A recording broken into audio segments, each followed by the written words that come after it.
My name is Sarah Guthels, and today we're in the Student Zone at Build. I would love to be able to tell you what I've heard from my students, but really they are so enraptured that they're not even talking to me.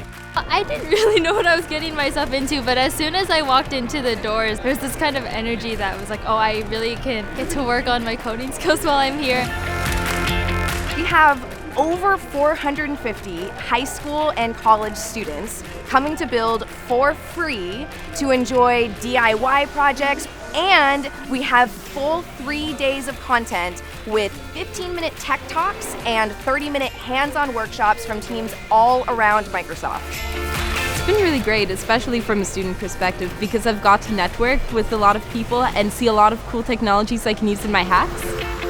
One of the main reasons I was really excited to be able to bring my students here is I have students that are outgrowing my knowledge and my capacity, and what better place for them to learn from than someplace like Build.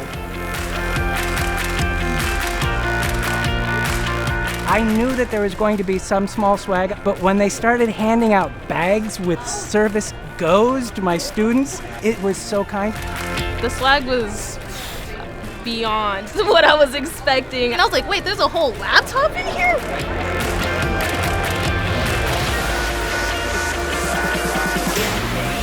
It's been really nice to meet other students who are also kind of interested in the same things I am.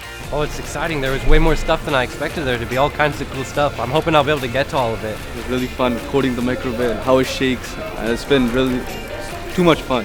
I like the Career Center because I got to talk to many different people and some students too, and they all have a different experience, and it's really interesting. I'm honestly excited for the hands-on part because you're doing it and you're getting the opportunity to be able to try it. Even if you suck at it, you're still getting to be able to try it. I've been coming to Build for almost 8 years, and when I saw an opportunity to bring my daughter, I wanted her to see what it is like to be there and get an opportunity to learn something. I'm really excited for my students to experience the range of applications for computer science, being able to see connections to other industries, to the way that people approach computer science really opens up a world of creative and computer science applications for them. So the biggest point of the Student Zone, the reason that we're bringing all of these students here, is to show them that tech is approachable, it is accessible, they can try things out, and the whole point is just to have fun. Not even 5 minutes of us walking through the main doors, they're learning. That's huge. Can I come back next year?